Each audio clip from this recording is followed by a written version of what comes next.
আজকের বড় খবর, মগরাহাট দিনিয়াত সেন্টারের পরিচালনায় মধুসূদনপুর গ্রামবাসীর ব্যবস্থাপনায় দিনিয়াত প্রতিভার সন্ধানে সেমিফাইনাল বাছাই পর্ব অনুষ্ঠিত হয়। এই অনুষ্ঠানে মাহিতালাব মুনাজ্জাম মক্তবের 4 জন ছাত্র অংশগ্রহণ করেছিলেন। সেই 4 জন ছাত্রের মধ্যে 2 জন ছাত্র সেমিফাইনালে কোয়ালিফাইড হয়েছেন। মাহিতালাব দিনিয়াত মুনাজ্জাম মক্তবের যে 2 জন ছাত্র কোয়ালিফাইড হয়েছেন, প্রথম জন হলেন জুনায়েদ ফকির, প্রথম বর্ষের ছাত্র। তার প্রতিভা আপনারা দেখুন।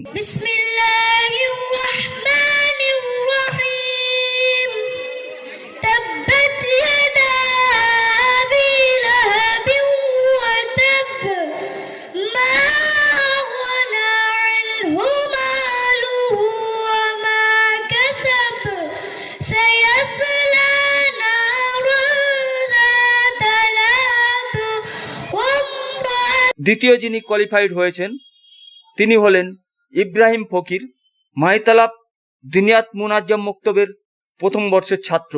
তার প্রতিভা আপনারা দেখুন।